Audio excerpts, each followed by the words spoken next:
Hello friends, welcome to my channel. আজকে আমি তোমাদেরকে করে দেখাচ্ছি চালতার আচার। প্রথমে আমি চালতাগুলোকে কেটে নিয়ে খুব ভালো করে ধুয়ে নিয়েছি।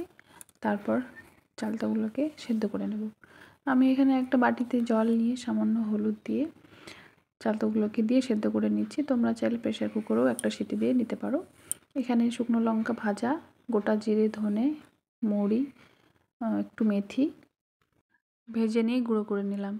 এদিকে চালতাগুলো সেদ্ধ হয়ে গেছে, এর সামান্য থেতো করে নিয়েছি। এরপর কড়াইতে সামান্য সর্ষের তেল দিয়ে একটু কালো সর্ষে ফোড়ন দিয়ে দিচ্ছি।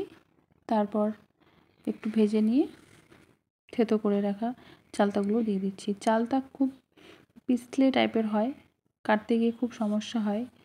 তোমরা প্রথম যারা কাটবে খুব সাবধানে কাটবে। তো এদিকে আমি সামান্য ভিনেগার দিয়ে দিলাম আর একটু লবণ দিয়ে দিয়েছি। এরপর গোটা গুড়টাকে আমি কেটে কেটে গুঁড়ো করে নিয়ে গুড়গুলো দিয়ে দিচ্ছি। গুড় দেওয়ার পর অটোমেটিক একটা গুড়ের যে জল সেটা বেরিয়ে আসবে। আলাদাভাবে কোনো জল কিন্তু এর মধ্যে দেওয়া যাবে না, কারণ আমি এই আচারটা অনেক দিনের জন্যই সংরক্ষণ করে রাখবো, সেভাবে বানাচ্ছি।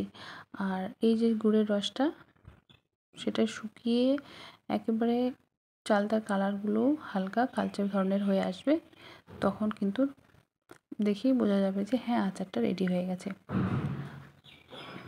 এবার আমি দিয়ে দিচ্ছি গুঁড়ো মশলাগুলো।